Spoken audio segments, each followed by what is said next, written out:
Swayam Prabha. Digital India. Educated India.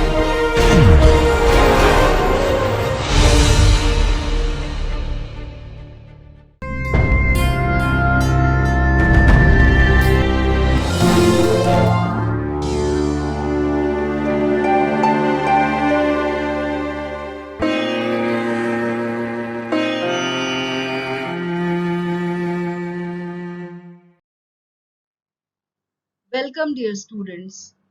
This is a video for the subject of education for the course of Bachelor's in Education and for the paper of Conceptual Foundations of Education. This particular lecture is based on the major topic of philosophical basis of education, and in this lecture we will be discussing relationship between philosophy and education. This video lecture is recorded by Dr. Iram Khan. The course coordinator and the presenter of this lecture is Dr. Iram Khan from Jamia Millia Islamia, New Delhi. The academic expert or reviewer for this lecture is Professor Nasreen Mujib, who is the chairperson of the Department of Education, Aligarh Muslim University, Aligarh. The project under which this video is produced is DTH Swayam Prabha channels of MHRD, New Delhi.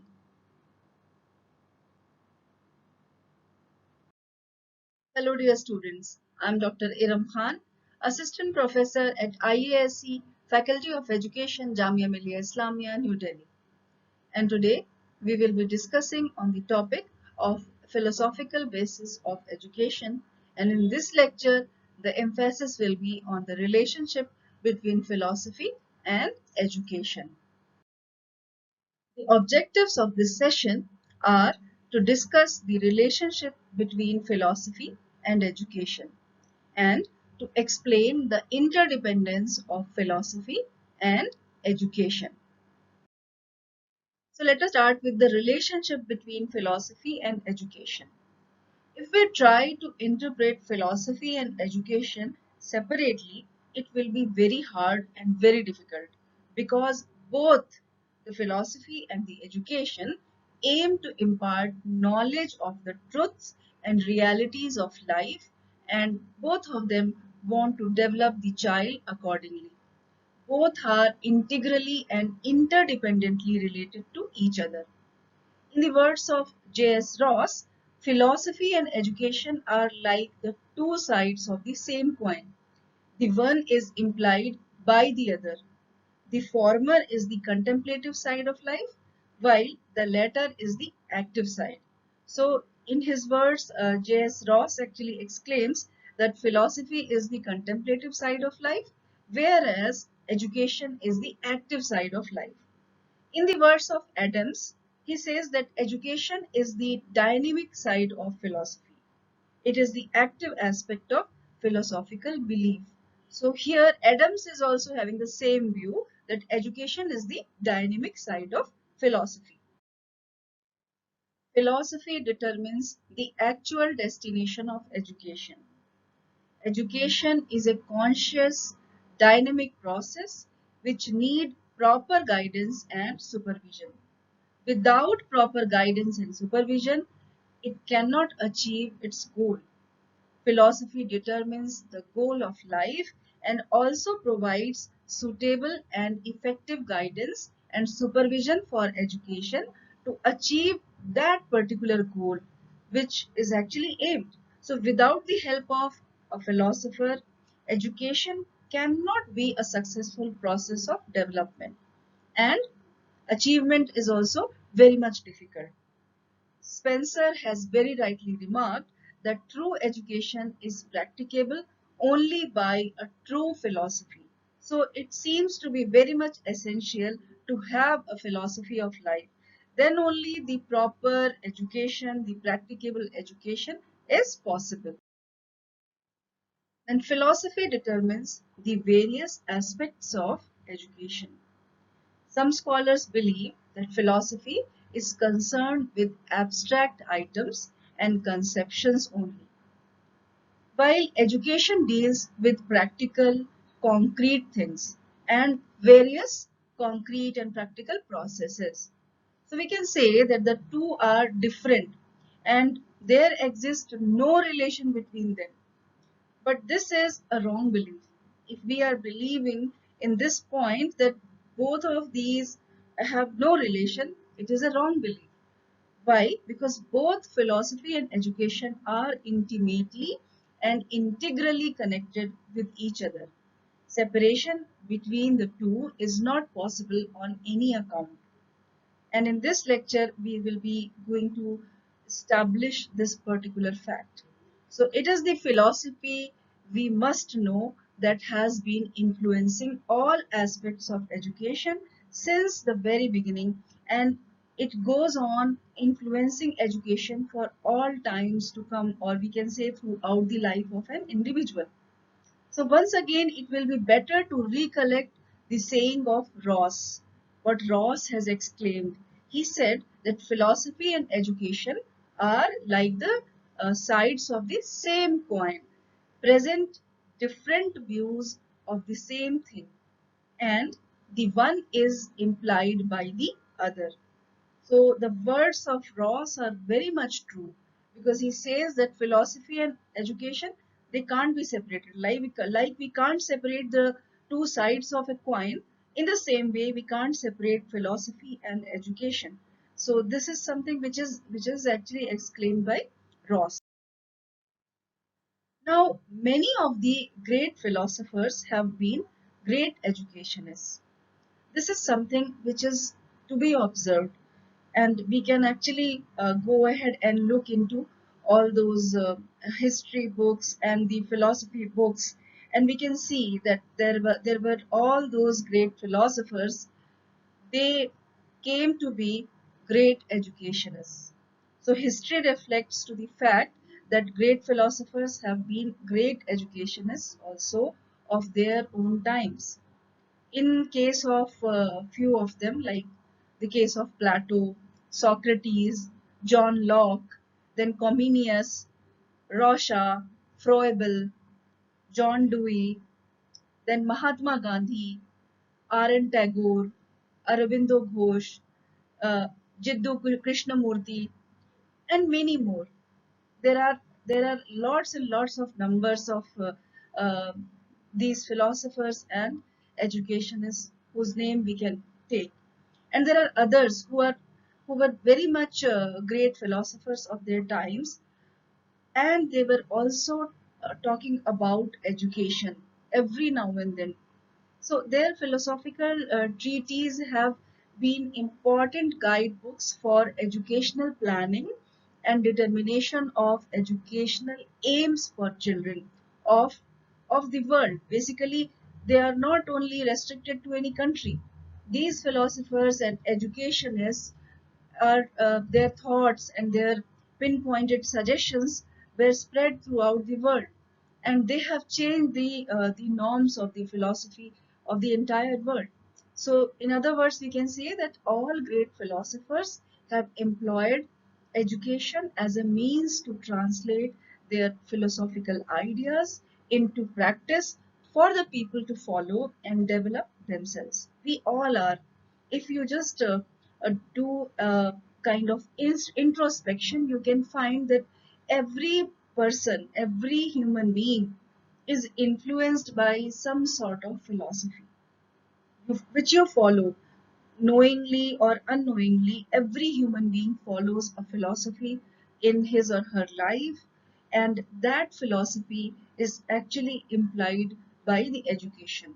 And whatever education we get or we impart, that particular philosophy is having some sort of impact or some sort of influence on that education also. Then philosophy is dependent on education, and how we can make an establishment of this particular statement that philosophy is dependent on education. We will be talking about few of those phenomenons or few of those things on the basis of which we will be establishing this fact that philosophy is dependent on education. The first thing is that education is the dynamic side of philosophy. There are two things which are very much essential for completing any task. The first thing is there should be a thought or a plan, and the other thing is application or practicability. If we don't have a thought or a plan, then it will be difficult for completing any task because there is no any sort of planning for completing the task. And then the second thing, which is application or practicability.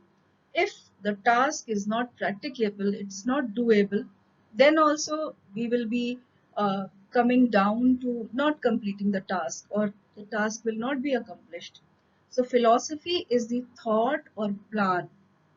Basically, philosophy can be considered as the first thing, which is the thought or the plan side, and the education is the application or practical side. So, philosophy determines the aim of life, and by analysis, it lays down the principles to be followed for achieving these set aims. Education translates these principles and ideas into practice because the purpose of education is to mold the human behavior.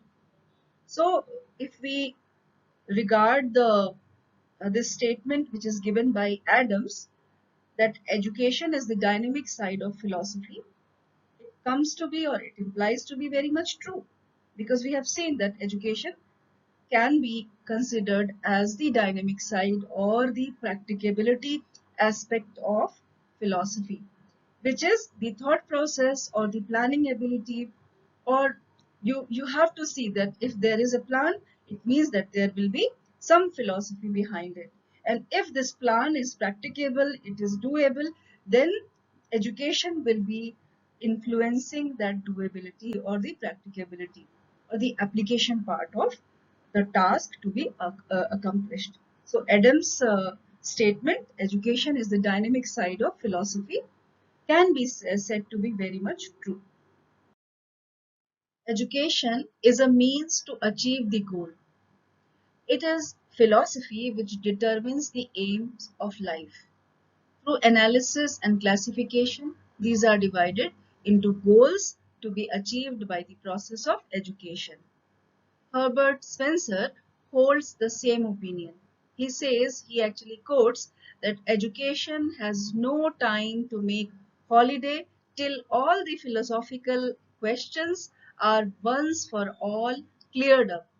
So he, in his famous quote, is actually saying that education cannot stop, or education cannot step back throughout the life, because there are lots and lots of philosophical questions which arise once we are growing up, once we are spending our lives. So these philosophical questions are to be answered, and the answers can be only given by education. So that's why he says that education has no time to make holiday till all the philosophical questions are once for all cleared up. So at times, educationists and educators put before these philosophers such problems which face them and defy the solutions. So in this way, the education contributes to new thinking and new philosophy, and a kind of new philosophy can be born out of the thinking and analysis of any human being. So close are these two, that the philosophy and the education, that we can't actually separate these two. uh, it is better to discuss this relation in greater details by discussing different sort of kind of, you can say, relationships of philosophy with different aims of education. Like if we talk about philosophy and curriculum, how curriculum is influenced by the philosophy, then whenever we are talking about teaching, the teaching methods are very much important. So how the philosophy of the teacher is going to impact or make a kind of influence on the teaching method of a teacher, then how the philosophy of the institution is going to implicate on the discipline which is there in this institution, then how the philosophy of the time is going to implicate on the textbooks, because textbooks are also very much important. If we talk about textbooks, they actually are the mirrors of the society of that time, and even the philosophy of an individual teacher. So all these things are to be taken care of whenever we are talking about the achievement of goals of a particular time. So let us discuss all those point of views which are related to the philosophy of the curriculum, then philosophy of the teaching method, philosophy and the discipline, and then many more other aspects. So now let us see the philosophy and aims of education. It is the philosophy of the time which determines that whether the aim of education should be a kind of moral or vocational or intellectual or spiritual or liberal. So this is actually decided by the philosophy of time.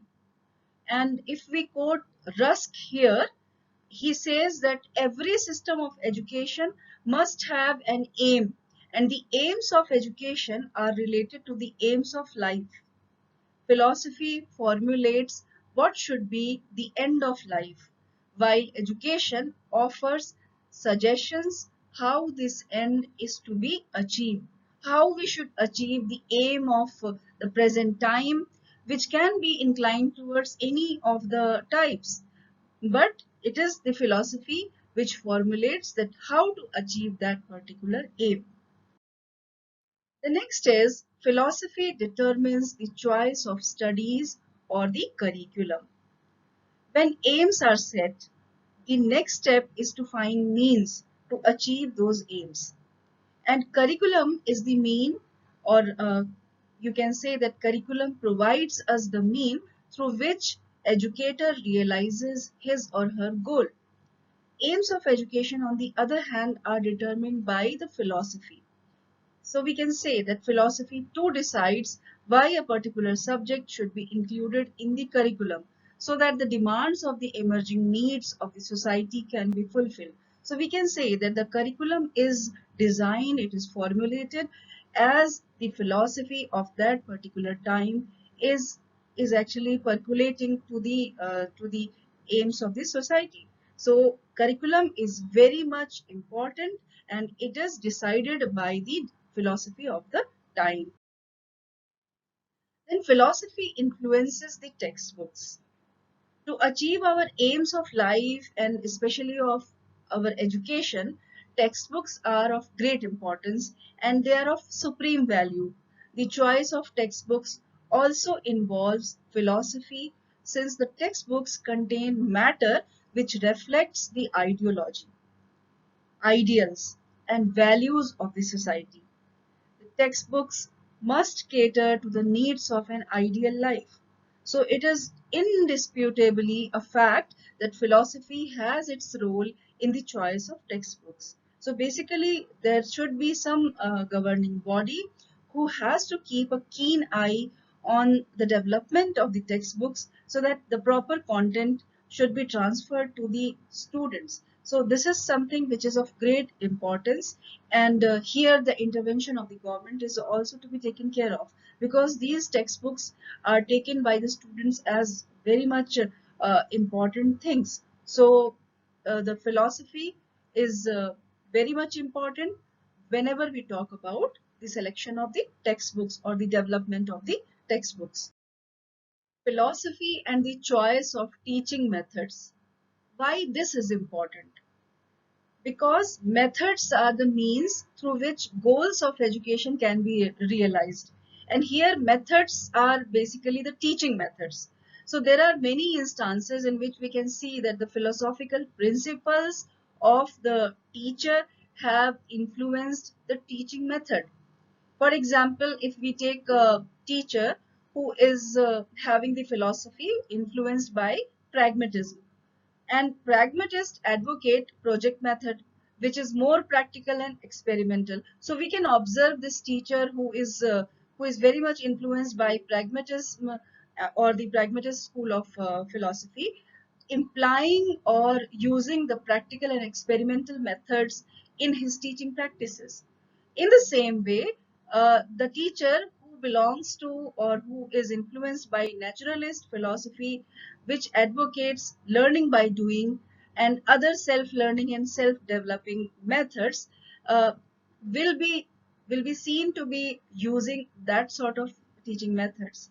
And if we go ahead and see a teacher who is influenced by idealist school of philosophy, which actually advocates this idealist school of philosophy says that school is a garden and teacher a gardener whose main function is to tend the little human plants under his charge or her charge very carefully, and in this way he or she is helping these small plants or the children to grow to beauty and perfection. So this particular ideology, if this teacher is having, who is belonging to the idealist school of philosophy, he or she will believe in the teaching method, which will be very much focusing on question answer method or discussion method, lecture method, and other different methods to ensure the total development of a child's personality. So, in this way, we can say that the inclination of the teacher towards the school of thought or school of philosophy is going to actually make or to modulate the teaching method which he or she is going to imply in the classroom. So we can say that the philosophy of a teacher is very much important in order to make the choice of teaching methods in the classroom or in the school. Then the philosophy and the discipline. This is something which is very much important because philosophy determines the type of discipline to be maintained. The child is humanized by the social environment, and philosophy determines the nature and form of discipline in the school, be it a strict environment or strict discipline or rigid or a flexible or self-discipline. So there should be any nature and form of discipline. We can observe it. And philosophy determines the nature and form of discipline. Even there are school of thoughts who believe in no or no kind of discipline or no artificial or imposed discipline. So the philosophy of the time, the country, the institution, or in a few of the cases, the responsible personnel decide the freedom of discipline according to their dominating philosophy of education. So the discipline is totally depending on the dominance of that particular institution, uh, like which philosophy this institution is following, or the responsible people, the administrators, and rest of those things which are the part of the environment is having. So the philosophy of the time is very much important if we want to see that what kind of discipline is to be maintained in any institution. And here by institution we are talking about the educational institutions or the schools or the colleges or universities. So any sort of educational institutions and the discipline which is maintained or is sought after. In few of the cases, once we are talking about the naturalist school of philosophy, they don't believe in any artificial discipline. So they go ahead and seek that the children or the individuals should be self-disciplined, and they follow a kind of self-discipline which is coming from inside. So that is also one of the sort of disciplines which can be seen in many of the social scenarios. Then philosophy and the teachers. Teachers are very important whenever we talk about our educational systems. So in the widest sense, every person has a philosophy of life, And in the same way, every educator has a philosophy of education. What a teacher really and truly believes shows itself in his or her actions and the attitude towards life. So when this teacher is really earnest about his or her beliefs, this teacher will not keep that particular beliefs only to himself or herself, but he or she will actually try to use this sort of beliefs and the powers to persuade others, and by others here it is implied towards the students or to the children who are the stakeholders directly in contact to the teacher. So this is very important for the teachers to have the good understanding of all the philosophies of life, so that they can choose good and wholesome elements from these to actually form their own philosophy. So even a teacher can be holding the amalgamation of many philosophies, the goods of all those philosophies which are there. So it is not necessary to only follow one philosophy. There are few of the features which a teacher likes in one philosophy, so that can be taken, and other features can be taken from other thought process.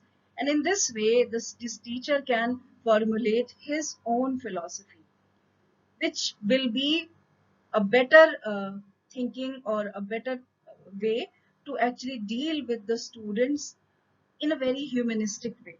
So, teachers' philosophy is again very much important whenever we are talking about our educational system. So, the answer to every educational question is ultimately influenced by our philosophy of life. Although few of us formulate our philosophy of life, every system of education must have an aim. And the aim of education is related to the aim of life. We can't separate these two. Philosophy formulates what it conceives to be the end of life or the utmost important aim of life. Education offers suggestions how this end is to be achieved. By end, I mean that the utmost aim of your life or our life. So, philosophy acquaints us with different values in our life, and education basically tells us how these values can be realized.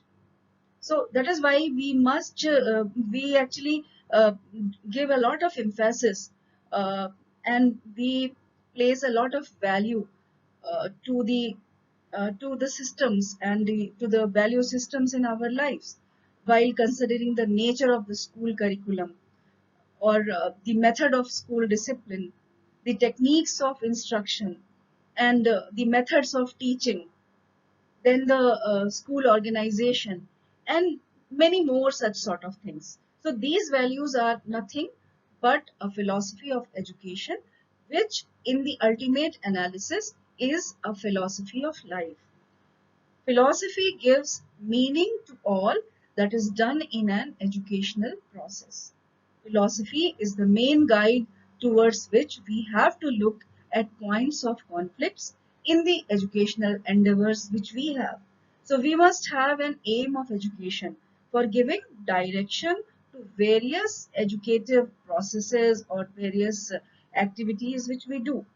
The aim of education is related with the aim of life, and the aim of life is again dependent on the philosophy that the individual has at a particular time, because we can't say that philosophy of life will be maintained to be only one throughout the life. It changes as we get influenced, or we achieve lots and lots of experiences.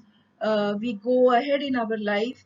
We we also change our philosophy of life with these influences, with the learnings, with the education which we gather. So it can't be said that the philosophy of life of a human being is not changeable. It is a dynamic this thing, and it can be changed. And all these things uh, all the achievements which we want to make in our life cannot do without a philosophical foundation of education. So we have to have a philosophical foundation of education which should be very much stable but dynamic. A dynamic nature of this philosophical foundation of education is going to help us to coincide, to actually make a coherence with the needs of the hour. Like in the present scenario, there are certain people who earlier were not very much inclined towards online education. But because now online education has become the need of the hour, and we cannot say that no, we don't like it. If we don't like it, then also to a certain extent we have to follow it. We have to go ahead and try to make a unlearning attempt of whatever we were having earlier, and then we have to relearn things, and that is only the solution of many questions, many problems which we face now and then in our lives. So only in this way we can solve our problems. We can sail in the life cycle, in the periods of difficulties in a proper way. So in this way, we can say that philosophy and education are inseparable. They are complementary to each other, supplementary to each other, and they are very much important. Both of them are very much important to, to carve the life of a human being or an individual. With these words, now we have come to the end of this lecture, and just have a quick recap. In today's session, we have seen the relationship between philosophy and education. Then we have seen that how there is a very strong interdependence of philosophy and education, and how philosophy acquaints us with values in life, and education tells us how these values can be realized. And in this way, both are inseparable, and we can say that both are actually complementary and supplementary to each other. These are few of those references and suggested links which were referred while creating or developing this lecture. And you can also go ahead and look into these links. I hope that this lecture proves to be helpful for you all. And I'll see you again in another talk, in another session. Thank you so much. You were watching a video on philosophical basis of education, and this lecture was based on relationship between philosophy and education.